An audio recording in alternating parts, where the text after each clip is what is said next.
Nice launch trajectory countdown net. Pad is clear. 10, 9, 8. Launch auto sequence has 7, started. 6, 5, 4, 3, 2, 1. Go for launch.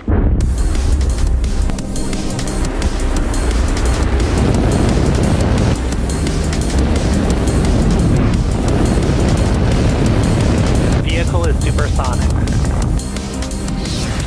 Stage separation confirmed. Dragon, separation confirmed.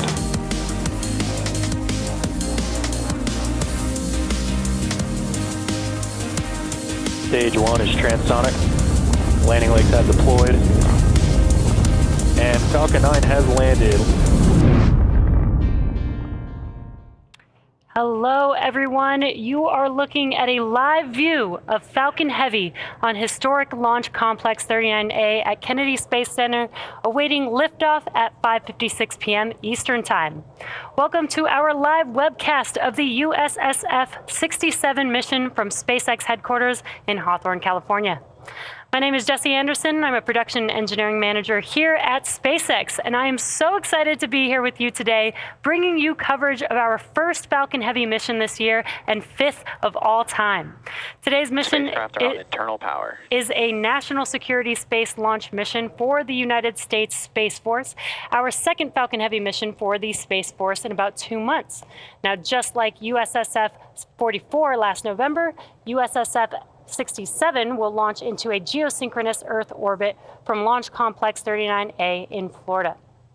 Now, additionally, at the request of our customer, we will again not be showing views of the payload. So we will be ending the webcast just after Falcon Heavy side boosters make their way back to land on Landing Zone 1 and Landing Zone 2 around the T+8 minute mark into flight. Now, in addition to covering today's launch, we're excited to be joining you this weekend as Monday is Martin Luther King Jr. Day.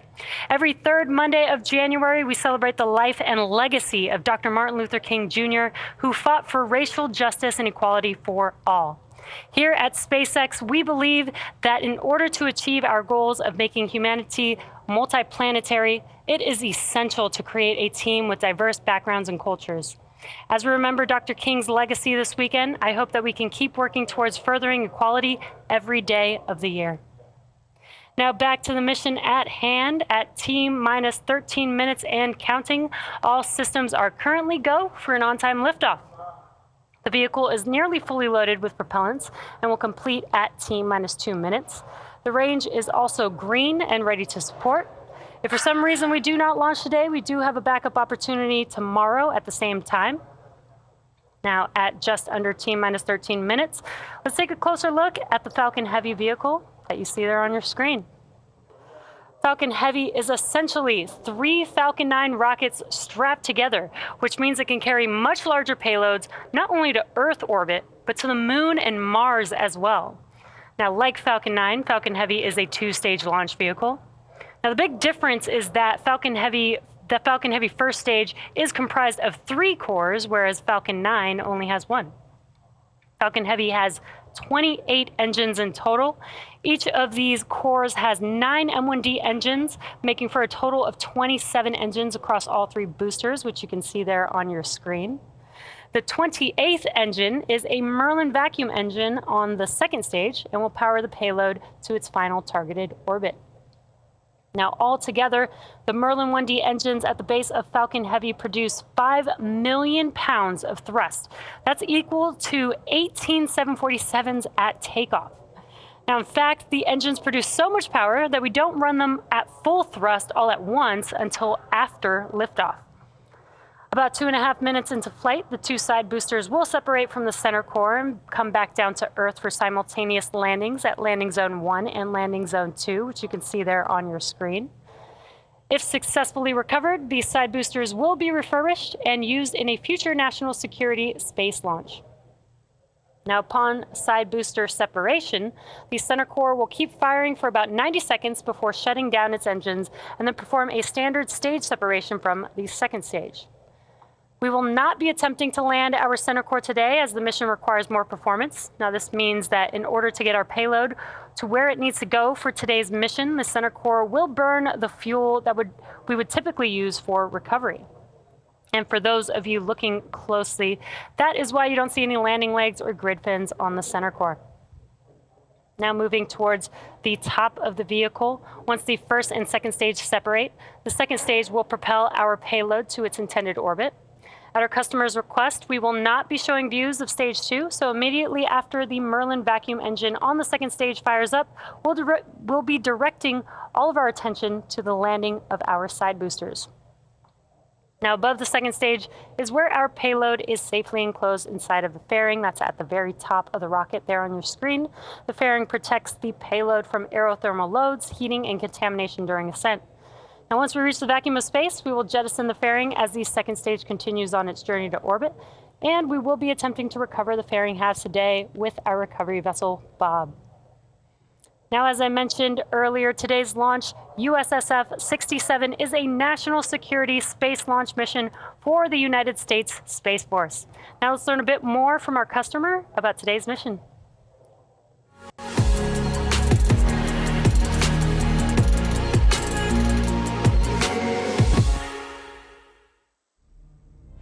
We depend on space every day to support our way of life, our supply chain, financial systems, weather tracking, and power grids, as well as air, land, and maritime infrastructure. Our U.S. military is the strongest and best equipped force in the world. In the heavily contested space domain, Space Systems Command leads a team of roughly 15,000 guardians, airmen, civilians, and contractors.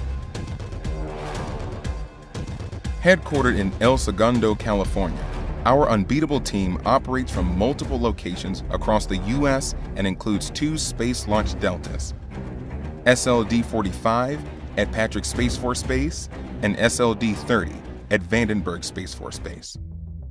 Through unity of effort across the space acquisition enterprise, Space Systems Command delivers to warfighters integrated and resilient space capabilities through 5 program executive offices.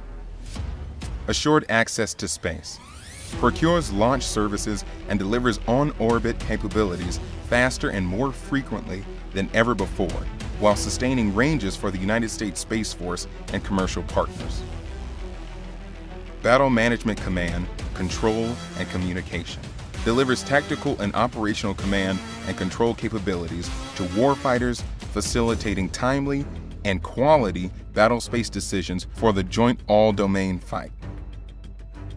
Space domain awareness and combat power maximizes the full characterization of space using a wide range of multi-domain assets by rapidly detecting potential and real threats to our nation and allies, which enables decisive action in the space domain. Communications and positioning, navigation, and timing ensures the delivery of resilient capabilities across the acquisition lifecycle, from prototypes to systems on the production line to systems our warfighters have been operating for years. Space Sensing delivers space-based battle space awareness through missile warning, tracking, environmental monitoring, and tactical intelligence, surveillance, and reconnaissance. Our adversaries fully intend to disrupt, degrade, and destroy the U.S. and our allies' ability to access and operate in space. Not on our watch. Space Systems Command is focused on creating and sustaining resilient lethality in space through systems integration, unity of effort, and digital engineering ecosystems. At Space Systems Command, space starts here. At T-minus 6 minutes and 45 seconds, the SpaceX team continues to count down for launch of our 4th operational Falcon Heavy flight, and all systems are go. Following a successful static fire this past Tuesday, Falcon Heavy rolled out to the pad with the payload at 5:45 a.m. and went vertical about 4.5 hours later. Now, before we began the webcast, the SpaceX launch director... Booster RP1 load is complete. The SpaceX launch director polled the members of the launch team and got a go for propellant loading and launch. Now, we're currently loading propellant on all 3 first stage boosters as well as the second stage. Now you may be able to hear the live rocket sounds from our launch pad. The pops and hissing sounds that you hear are from propellant loading, as well as the launch mount and strong back that the propellant is going through. Falcon Heavy uses two propellants, a refined form of kerosene called RP1, or Rocket Propellant 1, as a fuel, and LOX, or liquid oxygen, as an oxidizer. Now, an oxidizer is a type of chemical that a fuel requires in order to burn. The liquid oxygen is chilled below its boiling point so that it has a much greater amount of mass per volume. So basically, we can load more of it into the vehicle. Our fuel is RP1, essentially a purified kerosene. It is safe, easily available, and has a lot of history. And in fact, the Saturn V first stage flown from this very pad on the moon missions also used liquid oxygen and kerosene. And in addition to these two propellants, we also use the chemical TTEB, or triethyl aluminum and triethyl borane, as an ignition source. The combustion of RP1 and liquid oxygen is what makes the rocket go, and it's the TTEB that sets the match to the propellant mix. Now next up, the trusted structure next to the vehicle. Tanks are pressing for a strong back retract. And there's that call out just in time. The structure next to the vehicle is called the strong back, or the TE. And in preparation for retraction, the clamp arms will begin to open. There's clamp arms just there that you can see on your screen below the fairing. Those will begin to open up, and once they are fully open, Back retract in progress. once they are fully open, then the TE, or the transporter erector, can begin to retract away from the vehicle. And we did hear that call out that the TE retraction process has begun. Now, as I mentioned earlier, today's launch marks our second Falcon Heavy flight in just 11 weeks. And for those of you following along, a lot will happen in the first 4 minutes of flight. And there you can see on your screen that the clamp arms have begun to open. Once those are fully open, the TE can begin to retract away from the vehicle. Now again, a lot will happen in the first 4 minutes of flight. First, we will light the two side boosters, followed by booster lock float is complete. Followed by the center core. And about 40 seconds after liftoff, we will decrease power on the two side boosters to prepare for max Q, after which Falcon Heavy will throttle back up to full power on the side boosters. Now, 2 minutes into flight, we will... booster lock float is complete. 2 minutes into flight, we will again reduce thrust on the two side boosters, this time to decrease forces on the rocket structure, as the vehicle is now much lighter, but thrust is constant. Now, 2.5 minutes into flight, we will fully turn off the side boosters with booster engine cutoff, or what we call BECO. The pneumatic separation Center system. core lock float complete. Getting good calls. I'm going to pause for each one of those.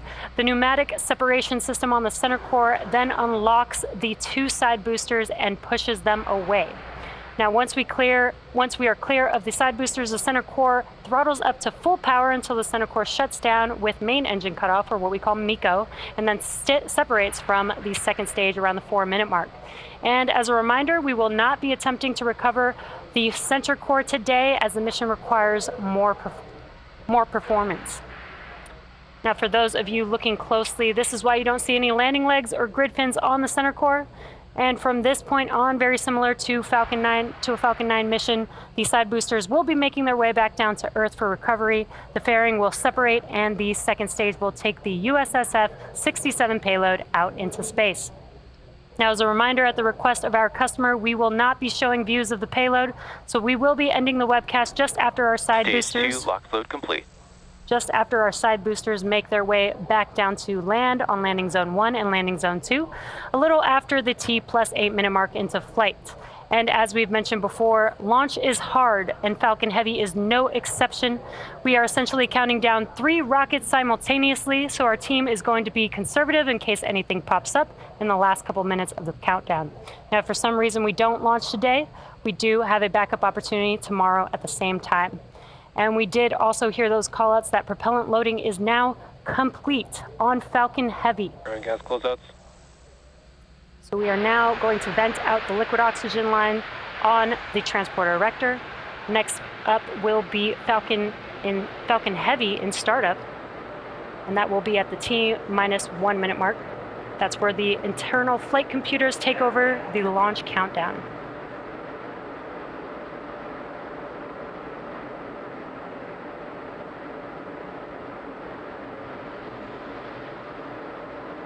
Falcon Heavy is in startup. And great news, Falcon Heavy now in startup. We're now just waiting for the final call from the launch director.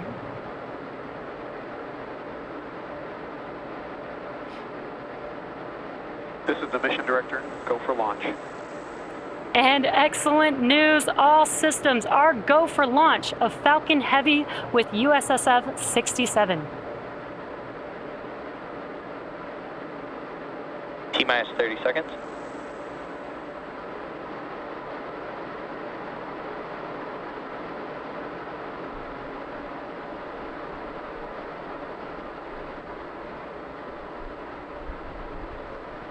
Seconds.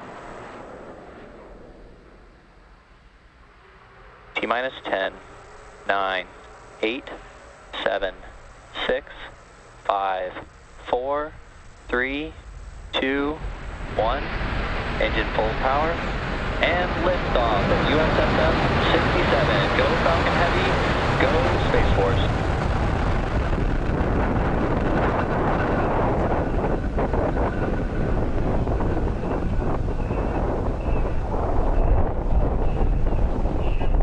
Chamber pressures are nominal.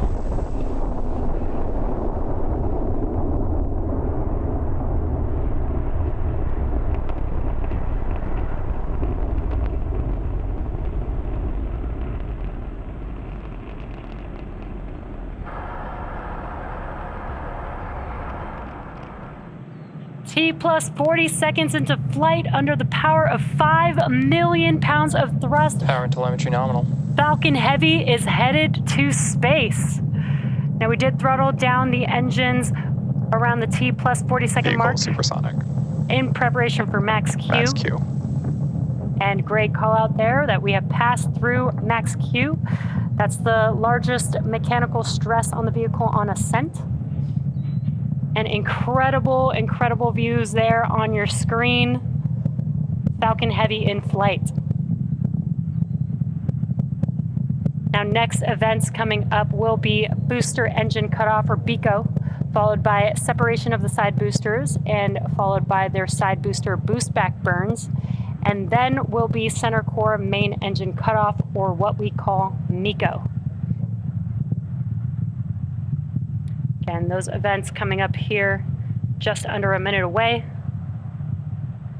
That will be BECO. That's where the side boosters engines will shut down. The center core will push those side boosters away from the vehicle. Then those two side boosters can begin to make their way back down to Earth with their boost back burns. And on your right-hand screen, you could see the views from each of those side boosters.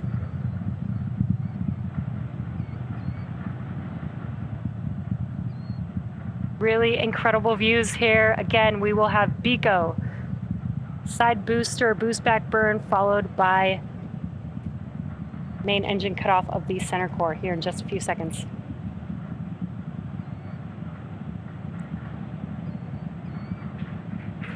Side booster separation.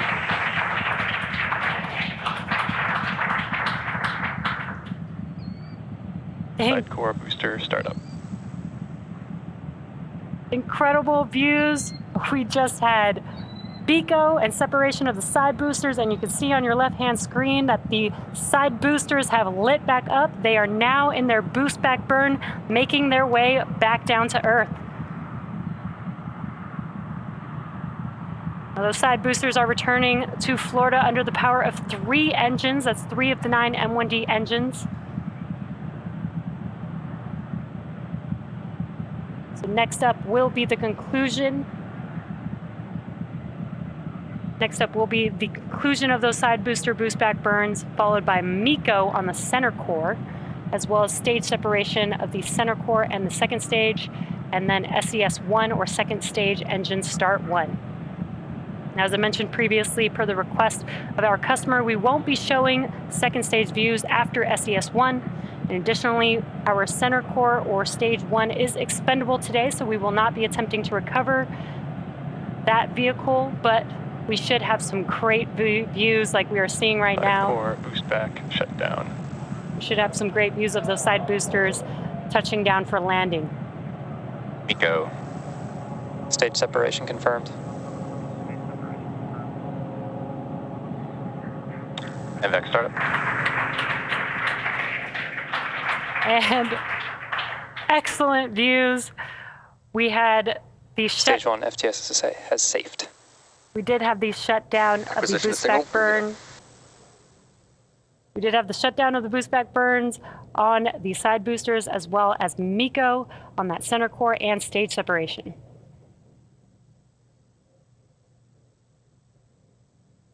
We are waiting for confirmation of a call out of the fairing separation.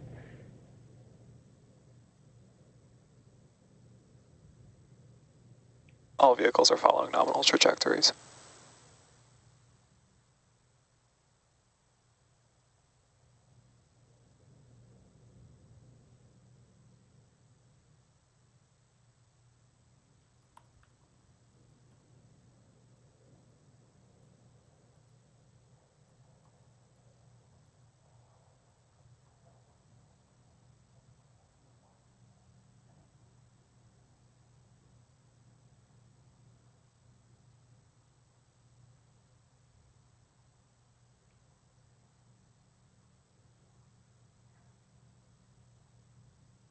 So currently stage 2 is still making its way to its targeted drop-off orbit, while the side boosters are making their way back down to land. Again, these side boosters have another burn coming up. That will be the entry burn. That will be 3 of 9 M1D engines reigniting. That helps to slow the boosters down in preparation or as they re-enter the Earth's atmosphere.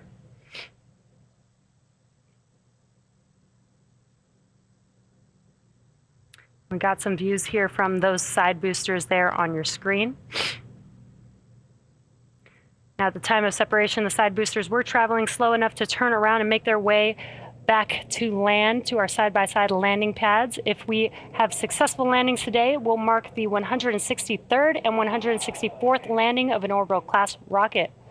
As I mentioned earlier, the center core will be expendable, and we are not attempting to recover it today. Side core entry burn startup.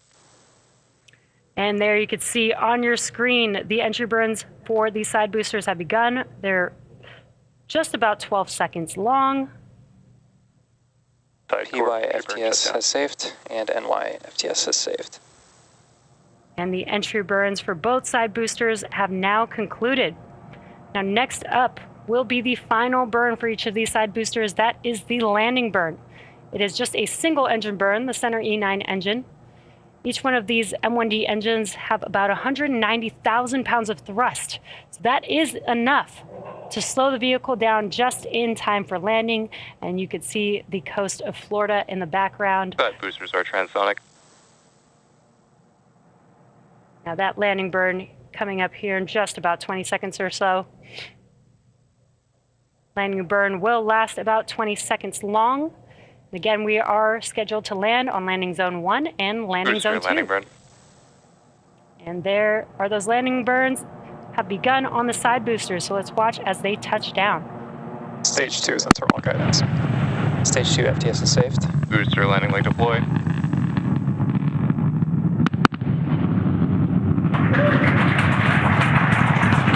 And what an incredible sight to see as we watch the side boosters touch down for landing. That confirms successful landing of both Falcon Heavy side boosters on landing zone 1 and landing zone 2. Now with these two side boosters, this marks the 163rd and 164th overall successful landing of an orbital class rocket. It's also the 25th landing on landing zone 1 and the 6th landing on landing zone 2. And with successful confirmation of our side boosters landing, that will bring today's webcast to a close. Insertion. Now, we'd like to thank the United States Space Force for entrusting us with today's mission. Thank you to the Range and the Federal Aviation Administration for licensing today's launch. And we'd like to thank all of you, our viewers, for tuning in. Now, if you're interested, head over to our website and social media platforms for updates on our next missions and milestones. We hope that you all enjoy the rest of your weekend, and we'll see you again soon.